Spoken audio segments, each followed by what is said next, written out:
সবাই বলেন আল্লাহুম্মা আমিন। আমার যুবক ভাইরা, মা বোনেরা, যৌবনকালটা খুবই গুরুত্বপূর্ণ সময়। এই সময়টা অবহেলায় কাটানো যাবে না। হাদিস শরীফের মধ্যে এসেছে, যৌবনকালে কোনো বান্দা যদি তাহাজ্জুদের নামাজ নিয়মিত আদায় করে, বৃদ্ধ বয়সে বিছানায় শুয়ে যদি আফসোস করে খালি আহ শব্দটা উচ্চারণ করে, হারে যৌবনকালে কত নামাজ পড়েছি কিন্তু বুড়ো বয়সে নামাজ পড়তে পারি না, ঠান্ডা পানি ব্যবহার করতে পারি না। বিছানায় শুয়ে বান্দা শুধু আফসোস করবে, আল্লাহ পাক সারা রাত ভরে তাহাজ্জুদের সওয়াব আল্লাহ পাক বান্দার আমলনামায় লিখে দিবে। যৌবনকালের অনেক মূল্য, অনেক দাম। কিয়ামতের ভয়াবহ মাঠে সূর্য মানুষের আধা হাত উপরে নেমে আসবে, অবস্থা কত ভয়ঙ্কর হয়ে যাবে। মানুষের মগজগুলা গলে গলে পড়তে থাকবে। নবী করিম সাল্লাল্লাহু আলাইহি ওয়াসাল্লাম বলেছেন, ওই ভয়াবহ মুহূর্তে আল্লাহ তাআলা 7 শ্রেণীর মানুষকে তার আরশের ছায়াতলে স্থান দিয়ে ধন্য করবেন। এর মধ্যে 1 নাম্বার হচ্ছে ইমামুন আদিলুন, ন্যায়পরায়ণ শাসক। 2 নাম্বার হচ্ছে ওয়াশাবুন নাশাআ ফি ইবাদাতিল্লাহ, ওই যুবক যে যুবক তার যৌবনকাল আল্লাহর বন্দেগীতে কাটিয়েছে। 3 নাম্বার হচ্ছে রাজুলুন কলবুহু মুআল্লাকুন ফিল মাসাজিদ, এমন ব্যক্তি যে ব্যক্তির অন্তর আল্লাহর ঘরের সাথে, মসজিদের সাথে লটকিয়ে থাকে, ঝুলে থাকে। 4 নম্বরে হচ্ছে ওয়ারাজুলানি তাহাব্বা ফিল্লাহি ইজতামা আলাইহি ওয়া তাফাররাকা আলাইহি, এমন 2 ব্যক্তি যে একে অপরকে মহব্বত করেছে একমাত্র আল্লাহর জন্য, আবার বিচ্ছিন্ন হয়ে গেছে আল্লাহর জন্য।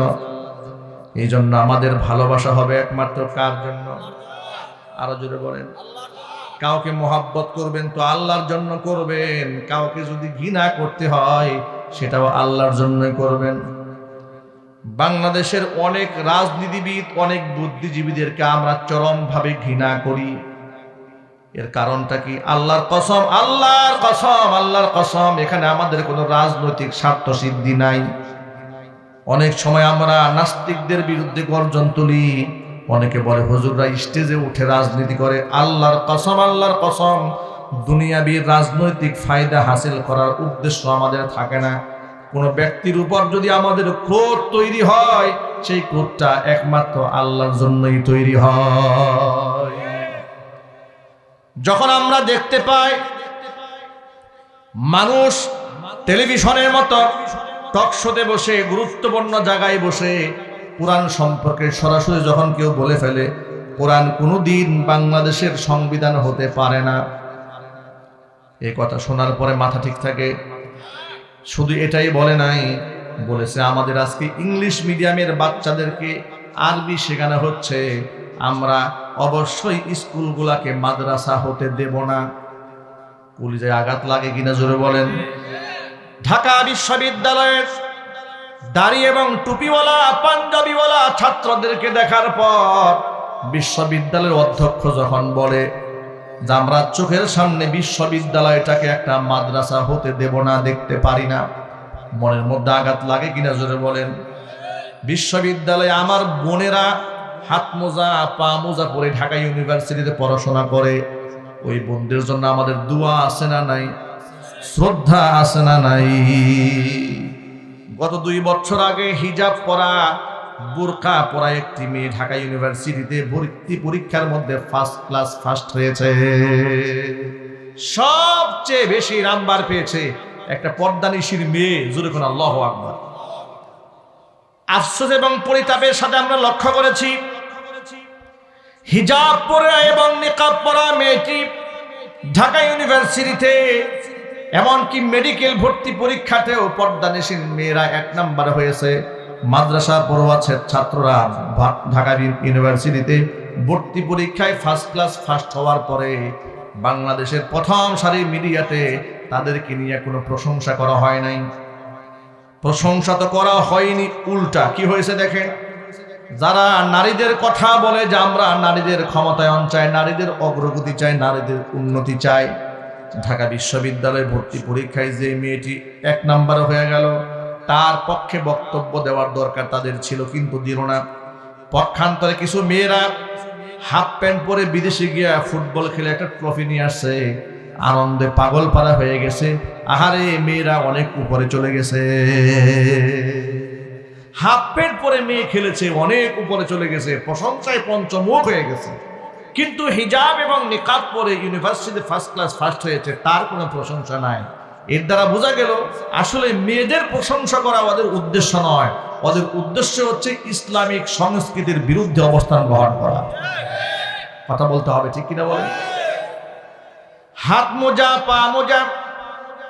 এই অপারেটর, এই আওয়াজটা এই সাইড থেকে বন্ধ হয়ে গেছে, এইদিকে ভিতরে আওয়াজ পাচ্ছি না। অপারেটর করে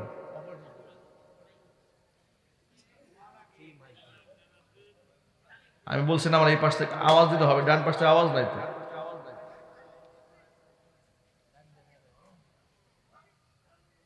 আওয়াজ ঠিক করে না, আমার কানে আওয়াজ লাগতে হবে। আওয়াজ আছে কিন্তু বাহিরে সব মাইকগুলো ঘুরাই দূরে দূরে দিয়ে দিছে, কিন্তু এখানে তো আওয়াজ লাগবে, স্টেজ আওয়াজ লাগবে। ভাইরা আমার,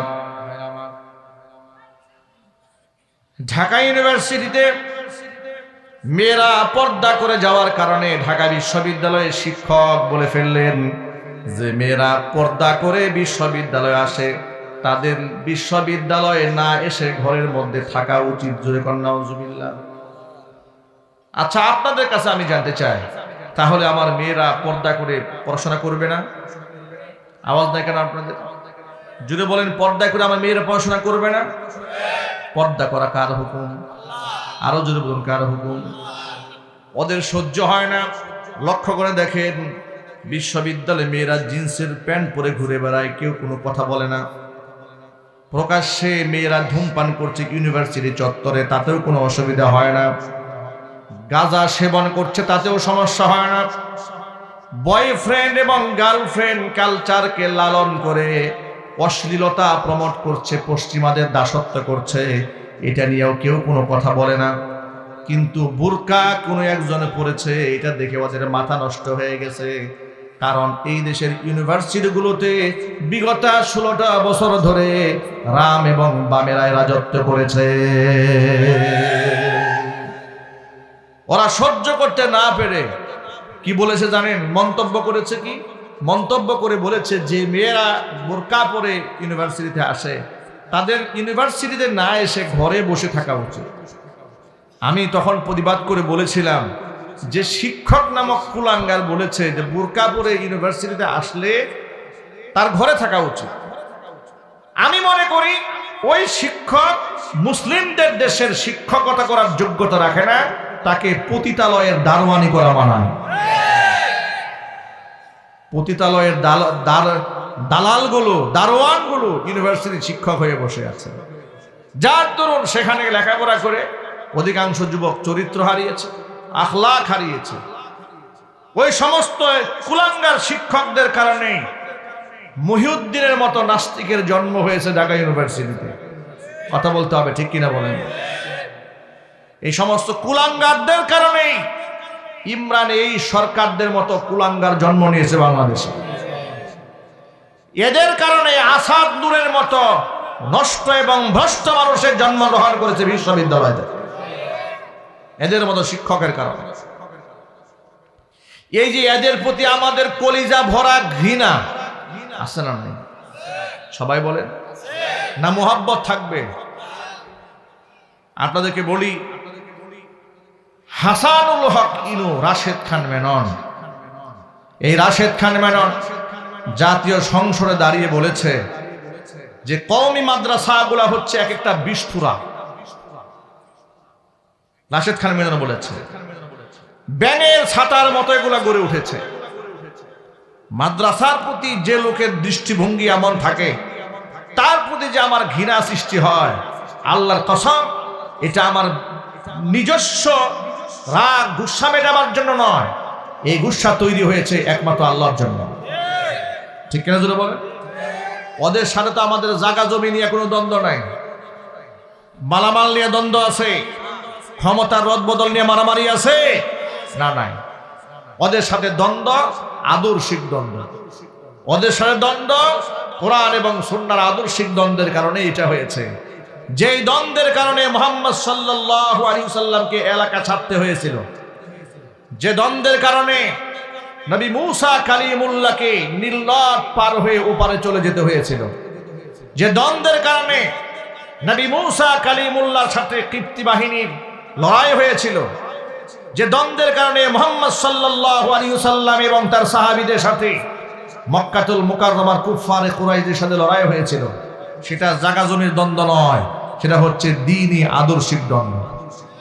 কথা বলেন ঠিক কিনা বলেন? আমরা যদি আল্লাহর জন্য কাউকে ভালোবাসি,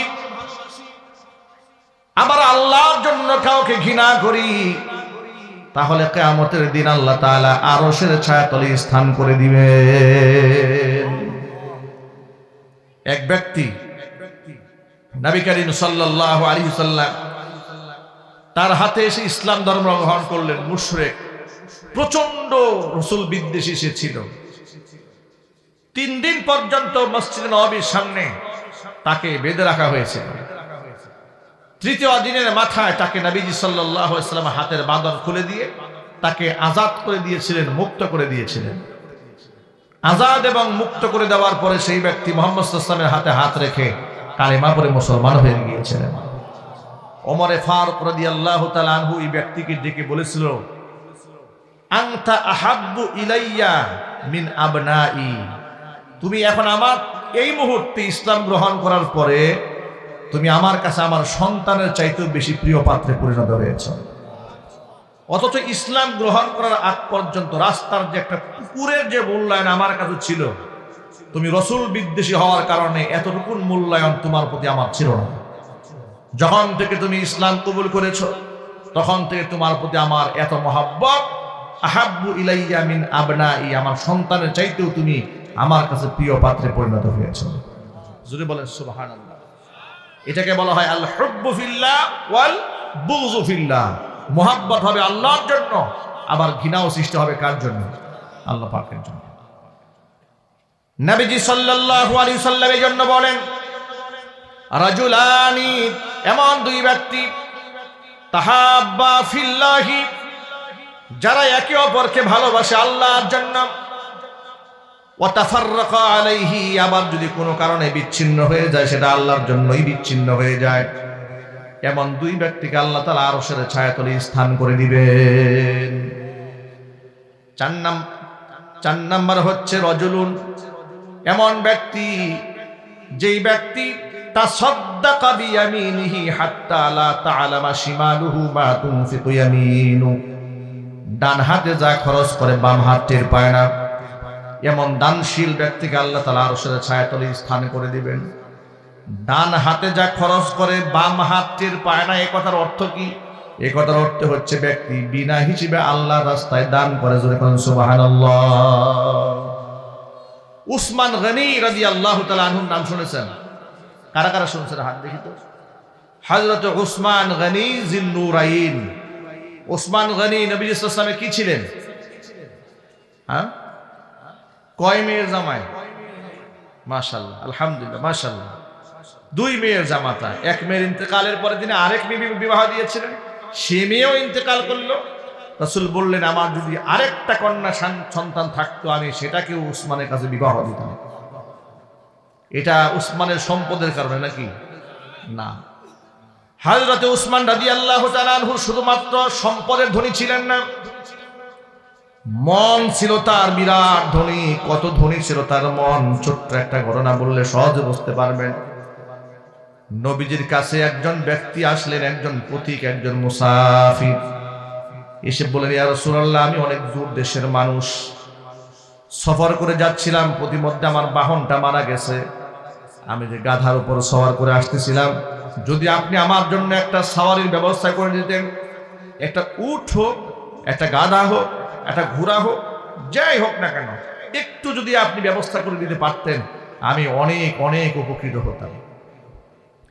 নবীজি সাল্লাল্লাহু আলাইহি সাল্লাম তাকে দেওয়ার মতো নিজের কাছে কিছুই নাই। সুবহানাল্লাহ বলেন।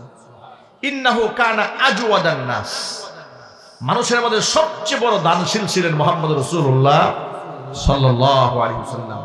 এত বড় দানশীল হওয়ার পরেও এই লোকটাকে দেওয়ার মতো রাসূলের কাছে কিছু নাই। নবীজি বললেন, সেনাপতি, তোমাকে তো আমি কিছু দিতে পারছি না, কিন্তু আমার একজন সাথী আছে, আমার একজন সাহাবী আছে, তার নাম ওসমান, তুমি তার বাড়িতে গিয়ে সহযোগিতার জন্য হাত বাড়াও। তিনি সম্পদশালী মানুষ, নিশ্চয়ই তোমাকে তিনি উপকার করবেন। চলে গেলেন হযরত উসমান রাদিয়াল্লাহু তাআলা আনহুর বাড়িতে। গিয়ে দেখেন সন্ধ্যা হয়ে গেছে।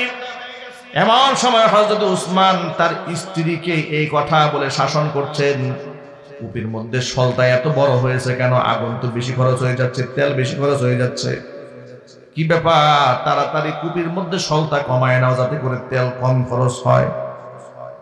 এই আওয়াজটা কানের মধ্যে শোনার পরে তিনি যে তার কাছে সাহায্যের জন্য হাত বাড়াবেন, লজ্জায় মনে মনে চিন্তা করলেন, মানুষ এইরকম কৃপণ হতে হয় নাকি?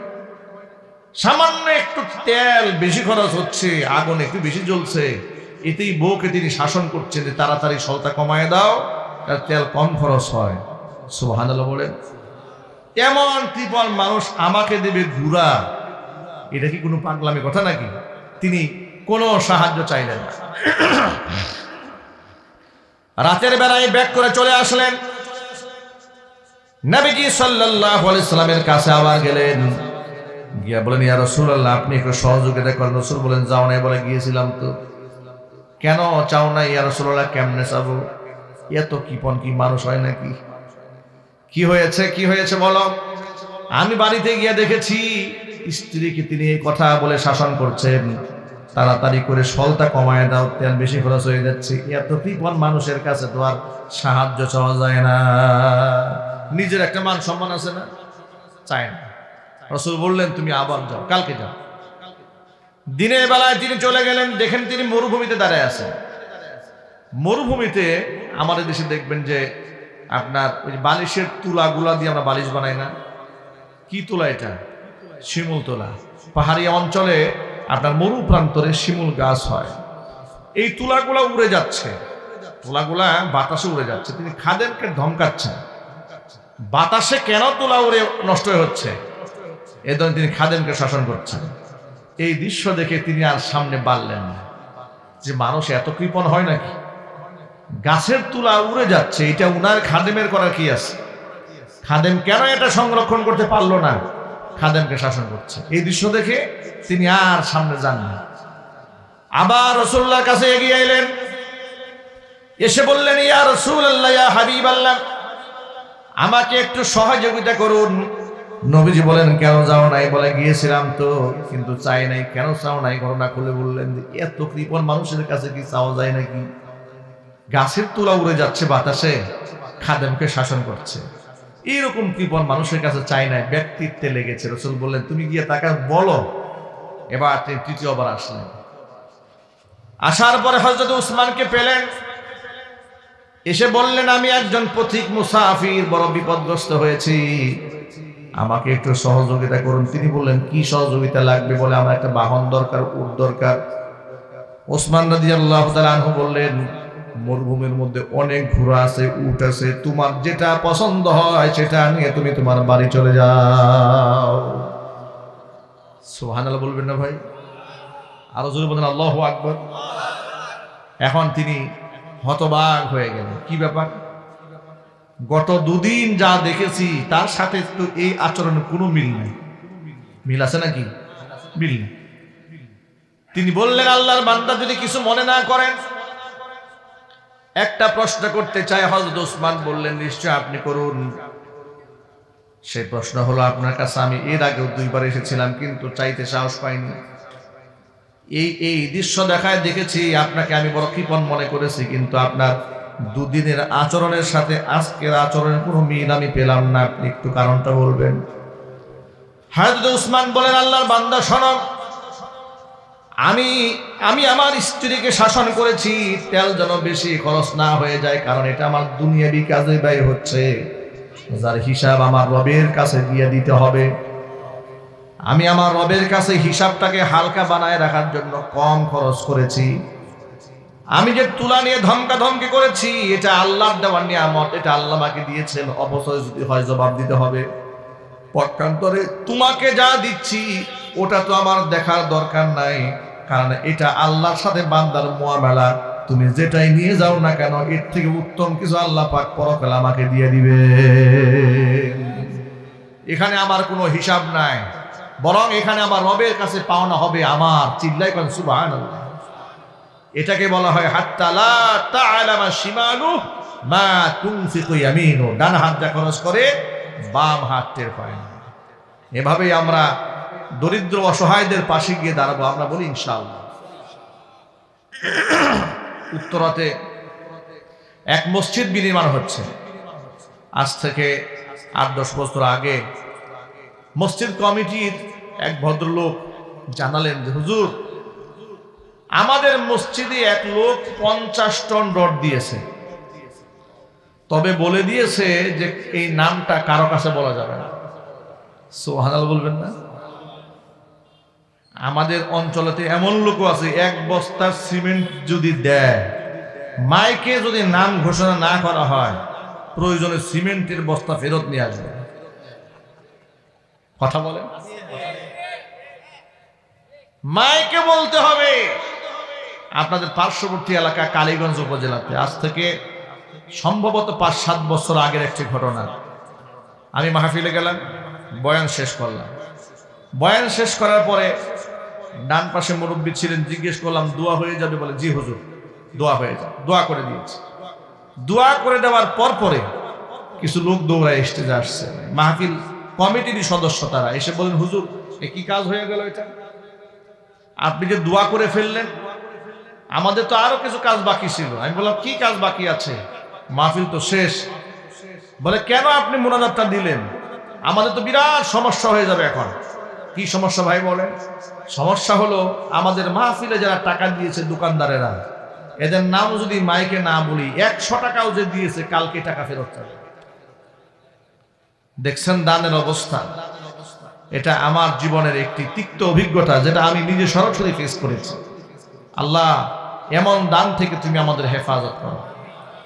দান হবে কার জন্য? হাত্তা লা তা'লামা শিমালুহু মা তুনফিকু ইয়ামিনু। ডান হাতে যা খরচ করবে বাম হাত টের পাবে। এরপর আল্লাহর নবী বলেছেন, ওয়া রাজুলুন দাআতুহু ইমরাআতুন দাতু মানসাবিন ওয়া জামালিন ফাকালা ইন্নী আখাফুল্লাহ। এমন একজন পুরুষ, যে পুরুষকে বংশিয়া কোন সুন্দরী রমণী একাকিত্বে তার দিকে আহ্বান করেছে। হয় না এরকম? যুবকেরা কথাটা একটু মনোযোগ সহকারে শুনতে হবে। আপনাকে কেউ প্রেমের প্রস্তাব দিয়েছে, আপনি ইগনোর করেছেন, ডিনাই করেছেন, অস্বীকার করেছেন, অ্যাভয়েড করেছেন। এই কাজটা কি সহজ? যৌবনকালে এই কাজটা কি সহজ ভাই? এত সহজ নয়, এটা বিরাট কঠিন, বিরাট কঠিন। যৌবনকালে আগুনের উপরে হেঁটে যাওয়া সহজ, কিন্তু এখানে পাশ কাটায় যাওয়া বড় কঠিন। বাবা, প্রেমের প্রস্তাব তো ভালো। কোন সুন্দরী মহিলা যে রাস্তায় আপনার একখানা সালাম দেয়, রাতের বেলায় পুলার ঘুম শেষ, ঠিক কিনা বলেন? সারা রাত ভরে এটাই ভাবে, সালামটা দিল কি, কে সালামটা দিল, কি সুন্দর মিষ্টি তার কণ্ঠ, কি সুন্দর চেহারা, কেমন তার আবেদন। এই ফিকির করতে করতে বেটার সারা রাত শেষ। এই জন্য জওয়ান মহিলা জওয়ান পুরুষদেরকে সালাম দেওয়া নিষেধ। সুবহানাল্লাহ বলবেন না? যাকে তাকে তো সালাম দিবেন, এ কথা সত্য, কিন্তু আপনি আমি কোনো ইয়াং মেয়েকে সালাম দেব না। কোনো ইয়াং মেয়েও আমাদেরকে সরাসরি সালাম দেবে না, নিষেধ আছে। আছে না নাই? কারণ সালাম, আসসালামু আলাইকুম ওয়া রাহমাতুল্লাহ, এর মধ্যে একটা সরাসরি একটা আসর আছে। সালাম মানে তো শান্তি। সালাম মানে কি? শান্তি।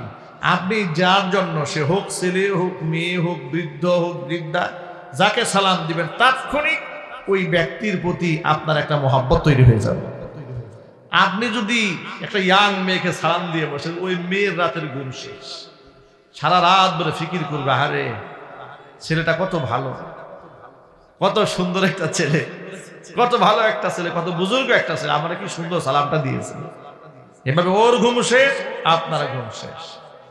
এই জন্য বলি, সালাম দিলেই যদি ঘুম শেষ হয়ে যায় আর ফেসবুকে রিকোয়েস্ট পাঠাইলে কি হবে? আর রিকোয়েস্টের জায়গায় যদি একটা মেসেজ অ্যাপ্লাই করে আপনাকে, যদি একটা মেসেজ ড্রপ করে ফেলে, তাহলে কি অবস্থা হবে?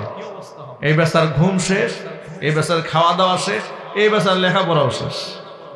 ঠিক কিনা বলেন? এমন ক্ষেত্রে যদি কোনো ব্যক্তি ইউসুফ আলাইহিস সালাতু ওয়াস সালামের চরিত্রের আদর্শ নমুনা যদি সে দেখাতে পারে আর শুধু বলতে পারে ইন্নী আখাফুল্লাহ, ভয় করি কাকে? যদি কেউ এমন কথা বলতে পারে, নবী করিম সাল্লাল্লাহু আলাইহি সাল্লাম বলেছেন, ব্যক্তিকে আল্লাহ তাআলা আরশের ছায়াতলে স্থান করে দিবেন। সর্বশেষ, ওয়ারাজুলুন যাকারাল্লাহ খালিয়ান ফাফাদাত আইনাহ, ব্যক্তি যদি একাকিত্বে আল্লাহকে ডাকে, আল্লাহকে স্মরণ করে, আল্লাহকে স্মরণ করে চোখ থেকে দরদর করে তার পানি পড়ে, নবীজি বলেছেন এমন ব্যক্তিকে আল্লাহ তাআলা কিয়ামতের দিন আরশে মুআল্লার ছায়াতলে স্থান করে দিবে। যুবকেরা, আল্লাহকে ডাকবো নিরিবিলি, বলি ইনশাআল্লাহ। চরিত্রকে ধরে রাখতে হবে। আপনাদেরকে একটা তথ্য জানাই রাখি, কথাটা মনে রাখবেন। আপনাদের কষ্ট হচ্ছে? সেই তথ্যটা হলো, কিয়ামতের দিন মিজানের পাল্লায় আমলনামা ওজন করা হবে আমার আপনার সকলে, ঠিক না ভাই? এই কথা আমরা জানি না? নিশ্চয়ই জানি।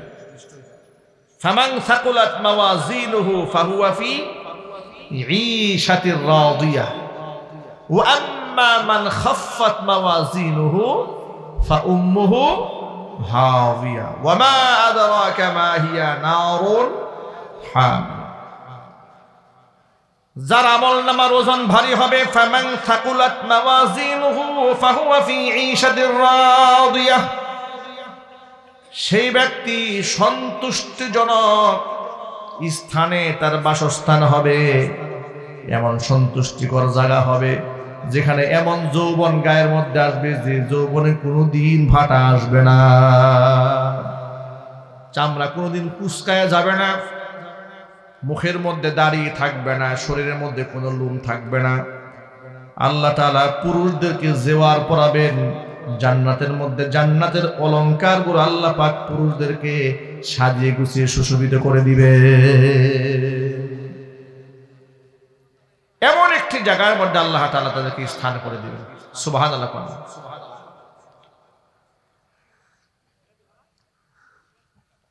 এই যে আমলনামা ওজন দেওয়া হবে, আমলনামা ওজন দেওয়ার সময় একটা আমলের ওজন সবচেয়ে ভারী হবে। এই কথাটা বলার জন্য বলেছি, এই কথা মনে রাখবেন। আপনারা কি বলতে পারেন যে কোন আমলনামার ওজনটা কিয়ামতের সবচেয়ে বেশি ভারী হবে মিজানের পাল্লা? বলতে পারবেন? প্রশ্ন বেশি কঠিন হয়ে গেল। নিশ্চয় তো আপনারা একটা হাদিস শুনেছেন, সুবহানাল্লাহি ওয়া বিহামদিহি সুবহানাল্লাহিল আযীম কালিমাতানি, এটা এমন দুটি কালিমা, খাফিফাতানি আলাল লিসান, যেটা জবানে উচ্চারণ করে একেবারে হালকা, সাকিলাতানি ফিল মিজান, কিন্তু মিজানের পাল্লায় খুব ভার, হাবিবাতানি ইলার রহমান, আল্লাহর কাছে খুবই প্রিয়। সুবহানাল্লাহি ওয়া বিহামদিহি সুবহানাল্লাহিল আযীম। এটা তো একটা হাদিস আছে। আরেকটা হাদিসের মধ্যে এসেছে, মিজানের পাল্লার মধ্যে যখন খুলুকে হাসান, উত্তম চরিত্র নামক বিষয়টাকে আল্লাহ তাআলা রূপ দিয়ে আমলনামার মধ্যে তুলে দিবেন, মিজানের পাল্লার সাথে সাথে ওজন ভারী হয়ে যাবে। খুলুকে হাসান, উত্তম চরিত্র, এটা আমাদের সবাইকে মনে রাখতে হবে। চারিত্রিক কোনো ত্রুটি নিজের মধ্যে রাখা যাবে না। বলেন, রাখা যাবে কেনা? যাবে না। যুবকরা কথাটা মনে থাকবেন ইনশাল্লাহ। আচ্ছা, আপনাদেরকে আরেকটা কথা বলি, নামাজে দাঁড়ালে এত আমাদের মন বসতে চায় না, ঠিক না? নামাজে দাঁড়ানোর পরে দেখবেন যে দুনিয়াতে যত ইতিহাস আছে, যে কথা অন্য কোনো সময় মনে পড়ে না, নামাজে দাঁড়ালে সব মনে পড়ে। সেই কোন আমলের বাল্যকালের মারামারি কথা নামাজে দাঁড়ালে মনে পড়ছে। কি আজীব কারবার, ঠিক কিনা বলেন? আর নামাজে কখনো চোখ বন্ধ করবেন না। নামাজে দাঁড়িয়ে যখন থাকবেন তাকিয়ে থাকবেন কোন দিকে? কথা বলেন। সিজদার দিকে। যখন আপনি রুকুতে যাবেন তাকাবেন কোন দিকে? বৃদ্ধাঙ্গুলের মাথার দিকে।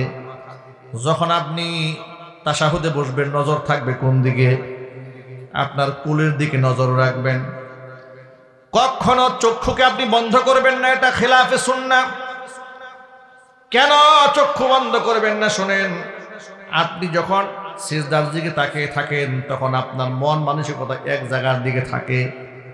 যখন আপনি কোলের দিকে তাকান নজর একদিকেই থাকে, যখন বৃদ্ধাঙ্গুলের দিকে তাকান নজর একদিকে থাকে। চক্ষু যখন আপনি বন্ধ করবেন তখন গোটা পৃথিবীর নজর আপনার মাথার মধ্যে ঘুরতে থাকবে, ঠিক কিনা বলেন? অনেকে না বুঝে খুব গভীর মনোযোগ সহকারে চোখটা বন্ধ করে ফেলছে, মনে করতেছে আমি খুব ইখলাসের সাথে নামাজ পড়ছি। এটা সুন্নাত তরিকা নয়। চোখ বন্ধ করলে শয়তান বেশি ঢোকা যায়। চক্ষু বন্ধ করলে দুনিয়ার এত কিছু মনে পড়ে যা অন্য সময় মনে পড়ে না। নামাজের মধ্যে অস্থির হয়ে যায়, মন টেকে না। এই যে রোগ, এই রোগ অনেকের মধ্যে আছে না নাই? যদিও কাপাসিয়ার যুবকদের এরকম হয় না। দেখবেন জুমার দিন কোনো মতে ইমাম সাহেব সালাম ফিরিয়েছে, দোয়া করার সময় নাই, সুন্নত আদায়ের সময় নাই।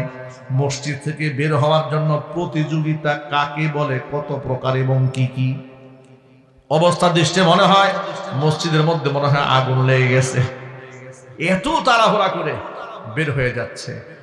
ঢোকার সময় তাড়াহুড়া নাই, ঢোকার সময় সবার পেছনে, বের হওয়ার সময় সবার আগে। এটা কেন হয়? এই রূপ থেকে বাঁচার একমাত্র উপায় হচ্ছে চোখের হেফাজত করা। আপনি পরনারী থেকে চোখে হেফাজত করেন। নবী করিম সাল্লাল্লাহু আলাইহি সাল্লাম বলেছেন, পরনারী চোখের সামনে পড়ার পরে যেই যুবক আল্লাহর ভয়ে চক্ষুকে নত করে ফেলে, আল্লাহ রাব্বুল আলামিন ওই ব্যক্তিকে ঈমানের স্বাদ আস্বাদন করান। ঈমানের যৌক, ঈমানের মজা ওই ব্যক্তি পায় যে ব্যক্তি চোখের হেফাজত করে। সুবহানাল্লাহ বলেন। প্রিয় যুবক ভাইরা, কথাগুলো মনে থাকবে তো ইনশাআল্লাহ? আমরা চাই না আল্লাহর আরশের ছায়াতলে স্থান নিতে? কারা কারা চান হাত দেখি তো। আল্লাহ তুমি আমাদেরকে কবুল করে নাও। আল্লাহ আজকে তাফসীর মাহফিলকে কবুল করে নাও। হাত নামান। প্রিয় বন্ধুগণ, কবরে শুয়ে থাকা ব্যক্তি দুনিয়া থেকে চলে গেছেন। আমি বয়ানের শুরুতেই বলেছি, মৃত ব্যক্তিদের রুহের মাগফিরাত কামনায় আয়োজিত আজকের এই দোয়ার আয়োজন। মনে রাখবেন, মানুষ মরে গেলে তার নিজের করার কিছু থাকে না। সে আল্লাহর ওলি হলেও থাকে না, যত বড় আলেম হোক তারও মৃত্যুবরণ হয়ে গেলে সেই ব্যক্তি আর কিছুই করতে পারে না। এই কথা মনে থাকবে না ইনশাআল্লাহ? যদি এটা মনে থাকে তাহলে কোনোদিন কোনো মুর্দারের সামনে গিয়ে, কোনো কবরের সামনে গিয়ে, কোনো মাজারের সামনে গিয়ে সেজদায় গিয়ে কান্না শুরু করবেন না, কপাল ঠুকরাবেন না, তার কাছে কিছু চাবেন না। এই যে দেখেছেন না, দেশ দ্বিতীয়বারের মতো স্বাধীন হওয়ার পরে ফসি পাগলার মাজারটা ভেঙে টুকরা টুকরা করে ফেলছে, করে নাই?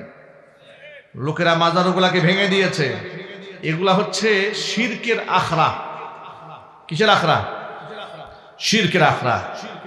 এক লোক বলেছে, মানে মাজারপন্থী এক লোক বলেছে যে মাজার ভাঙা হচ্ছে কেন? যে মাজারে শিরিক হয়। তো মন্দির ভাঙেন না কেন? মন্দিরেও তো শিরিক হয়, ওখানে কি ইবাদত হয় নাকি? পাগলের মাথা নষ্ট হয়ে গেছে। মন্দিরে তো শিরিক করে অমুসলিমরা। কথা বলেন। যারা আমার এই আদর্শের লোক নয়, তারা নিজেকে মুসলমান দাবিও করে না, তাদের ব্যাপারে কোরআন বলে দিয়েছে লা ইকরাহা ফিদ্দিন। ধর্মের ব্যাপারে জবরদস্তি করে তাকে আপনি মুসলিম বানাতে পারবেন না, বাধ্যবাধকতা নাই। ফামান শাআ ফালিয়ুমিন ওয়া মান শাআ ফালিয়াকফুর। যার ইচ্ছা ঈমান আনবে, যার ইচ্ছা কুফরি করবে। লাকুম দীনুকুম ওয়ালিয়া দীন। এটা কাফেরদের ব্যাপারে বলা হয়েছে, তুমি তোমার ধর্ম নিয়ে থাকো, তোমার এই ধর্মের, তোমার এই কর্মের প্রতিফল তোমার, আমার কর্ম প্রতিফল আমার, জোরে কোন সুবহানাল্লাহ। কিন্তু আপনি মুসলমান দাবি করে কাজ করবেন শিরক, কাজ করবেন বিদআত, তা তো মানা যায় না। কথা বলেন ঠিক কিনা? এই জন্য ইয়াংরা দেখেছি যে সব অনেক পাগলাদের মাজার ভেঙে টুকরা টুকরা করে দিয়েছে। কেন? আমার এক নিজের খুব কাছের এক ড্রাইভার আমাকে একদিন বলছে, হুজুর আমি তো আগে প্রথম নিজের গাড়ি যখন ছিল না, গাড়ি ভাড়া নিয়ে চলতাম। ময়মনসিংহ অঞ্চলে মাহফিল যাওয়ার সময় গাড়ি ব্রেক করে দিয়ে লোকে টাকা দেয়। আমি জিজ্ঞেস করলাম কি ব্যাপার, হঠাৎ করে আপনি গাড়ি খান দাঁড় করালেন কেন? বলে হুজুর আমি যে উস্তাদের কাছ থেকে ড্রাইভিং শিখেছি, ওই উস্তাদ আমাকে নসিহত করে গেছে, চলার পথে মাজার টাজার দেখলে টাকা না দিয়ে কোনদিন যাইবা না। জিজ্ঞেস করলাম কেন, এর রহস্যটা কি, হেতু কি? সে বলছে রাস্তায় চলার পথে এদেরকে টাকা টোকা দিলে সড়ক দুর্ঘটনার কবল থেকে বাঁচা যায়। দেখেছেন অবস্থাটা কি? নাউজুবিল্লাহ পড়েন, লা হাওলা ওয়ালা কুওয়াতা ইল্লা বিল্লাহ। সন্তান হয় না, সন্তান দেওয়ার মালিককে। ইজ্জত নাই, ইজ্জত দেওয়ার মালিককে। পেরেশানি দূর করার মালিককে। স্বামী স্ত্রীর মধ্যে মহব্বত নাই, মহব্বত ঢেলে দেওয়ার মালিককে। এই কথাগুলো মনে থাকবে ইনশাআল্লাহ।